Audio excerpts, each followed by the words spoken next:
자, 투데이 핫이슈 인터뷰 시간입니다. 태풍 하이선이 북상하면서 간밤에 전국적으로 비가 내리면서요. 오늘은 전국이 태풍의 직접적인 영향권에 들 예정인데요. 이와 관련해서 이재정 K웨더 예보팀장 연결해서 자세한 이야기 들어보겠습니다. 자, 이재정 팀장님 안녕하세요. 네, 안녕하세요. 예, 수고 많으십니다. 태풍 마이삭이 지난 뒤에 채 일주일도 되지가 않았는데 또다시 태풍이 북상을 하면서 2차 피해가 예상이 되고 있어요. 남해안과 동해안에는 만조 시기가 겹치면서 폭풍 해일 피해까지 우려가 되고 있다고요. 네, 남해안과 동해안 지역에 태풍이 근접해 나가는 시기와 만조 시간이 겹침에 따라 해일 발생 가능성이 높은데요. 태풍이 북상함에 따라 태풍이 바닷물을 끌어올려 평소보다 높이가 1m가량 높아지겠고요. 태풍으로 인한 강한 바람으로 인해 만들어진 높은 파도가 해안으로 유입될 전망입니다. 여기에 오늘 만조 시간이 부산 10시 54분, 울산 10시 8분, 속초 같은 경우 저녁 6시 4분 등으로 태풍이 근접해 나가는 시기와 만조 시간이 겹치며 해일의 발생 가능성이 높아 시설물과 침수 피해가 우려되고 있습니다. 참 이 태풍의 반경이 워낙 크기 때문에 전국이 그 태풍의 영향권에 들 예정이라고 하는데 이게 지금 어느 정도 크기고 또 수도권에는 어느 정도 위력적입니까?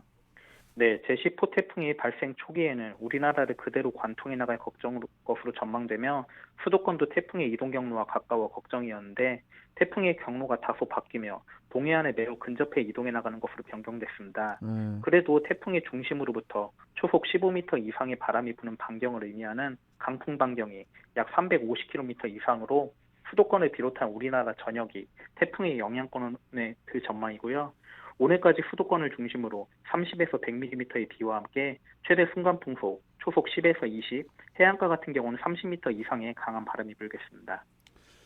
이번 그 10호 태풍 하이선은 그 바비나 마이선보다 더 그 위험성이 큰 것으로 예보가 돼서 뭐 사실 뭐 걱정도 되고 또 긴장하는 분들도 되게 많았는데요. 이 하이선이 특히 그 초속 56m의 초강력 태풍으로 발달을 했다가 이게 또 저 초속 49m라고도 하고 이 저 초속 56m 또 초속 49m 이게 어느 정도의 위력인지 우리 저 팀장님께서 좀 설명 좀 해주시죠. 네, 올해부터 기상청에서는 중심부근 최대 풍속 초속 54m를 넘는 초강력이라는 태풍의 등급을 만들었는데요. 이번 제10호 태풍이 처음으로 초강력까지 발달하기도 했습니다. 지금은 다행히 북상하며 그 세력이 다소 약해져 중심부근 최대 풍속 초속 40m의 강한 세력을 유지하고 있는데요.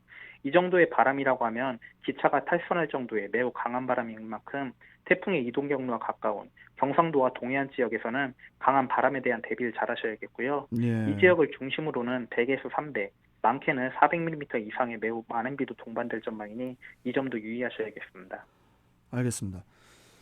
이 태풍의 위험성을 얘기를 할 때 그 위험 반원과의 연관성 이것도 이제 뗄 수가 없는데 그 태풍 바비 같은 경우에는 그 위험 반원에 우리가 이제 들어 있었기 때문에 우려를 많이 했었던 거고 지금은 그 동해를 관통해서 지나갈 거라고 하는데 이 위험 반원으로 볼 때는 어디가 가장 위험한 건가요, 팀장님? 네, 말씀하신 것과 같이 태풍은 그 진행 방향의 오른쪽에 더 강한 바람이 불기 때문에 그렇다고 진행 하더라고요. 방향의 오른쪽을 위험 반원이라고 하는데요. 예, 예. 태풍의 중심에 반시계 방향으로 바람이 불어 들어오게 되는데 우리나라가 위치한 중위도 같은 경우 서쪽에서 동쪽으로 부는 편서풍이 태풍 자체의 바람과 같은 방향으로 불며 두 바람이 합쳐져 진행 방향의 오른쪽에 더 강한 바람이 불게 됩니다. 현재 동해안에 매우 근접해 이동해 나갈 것으로 전망됨에 따라 위험 반원이 드는 지역은 울릉도와 독도가 돼 이 지역을 중심으로는 초속 50m 이상의 가장 강한 바람이 예상되고요. 다만 태풍의 위험 반원에 들진 않지만 태풍이 동해안에 매우 근접해 이동해 나가는 만큼 태풍의 이동 경로와 가까운 동해안과 경상도는 각별히 주의하셔야겠습니다. 또 그 밖의 지역에서도 강풍 반경 내에 드는 만큼 태풍이 완전히 빠져나갈 때까지는 태풍에 대한 대비 잘 하셔야겠습니다. 예.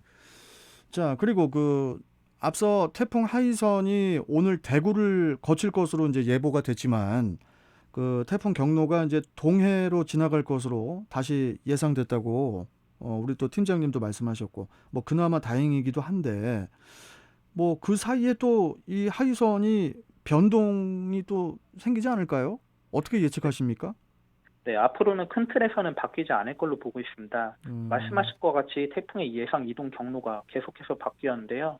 발생 초기에는 우리나라 통영 부근에 상륙해 우리나라를 관통해 나가는 것으로 예상됐다가 토요일부터는 우리나라에 상륙하지 않고 부산 동쪽 바다를 지나 동해상을 통과해 나가는 것으로 바뀌었습니다. 네. 가장 최근에 발표된 태풍 예상 경로도 이전과 크게 달라지지 않았는데요. 오늘 9시경 부산 동쪽 50km 부근을 지나며 부산에 최근접해 지날 전망이고 오늘 12시경에는 강한 세력을 유지한 채로 강릉 남동쪽 약 150km 부근 바다를 지나 오늘 저녁 6시경에는 강릉 북북동쪽 약 170km 부근 바다를 빠져나갈 전망입니다. 바다를 그냥 좀 얌전하게 빠져나가면 좋겠는데 아까 저 우리 이재정 팀장님께서 울릉도하고 독도 말씀하셨잖아요. 네, 그렇습니다. 그쪽은 지금 상당히 지금 비상 사태겠네요, 지금. 아무래도 태풍 진행 방향이 오른쪽에 있기 때문에 다른 네. 지역보다 더 큰 영향을 받겠고요.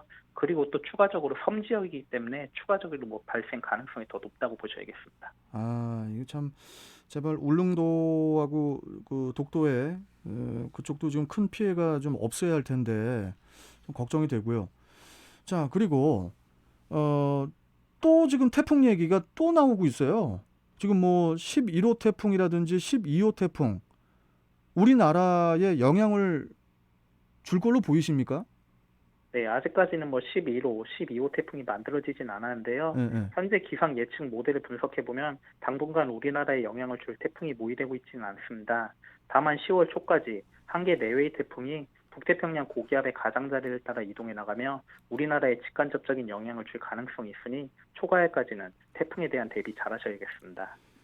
이번 그 좀 약간 좀 재밌는 말씀을 하나 좀 너무 어두우니까 하나 드리자면은 이 하이선이 이게 저 해신이라는 뜻이잖아요, 네, 팀장님. 맞습니다. 해신하면 뭡니까? 우리 저 장보고 해신 장보고 아시죠? 네, 알고 있습니다. 예, 그 위인 장보고가 떠오르기 때문에 그 어르신께서 얌전하게 이 태풍을 좀 조용하게 저쪽으로 좀 멀리 좀 보낼 것 같은 그런 생각이 좀 듭니다. 희망 사항인데. 저도 그랬으면 좋겠습니다. 알겠습니다. 자, 오늘 말씀 잘 들었고 계속 좀 수고해 주시고요, 팀장님. 고맙습니다.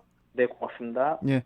자, 지금까지 이재정 K웨더 예보팀장과 함께 했습니다.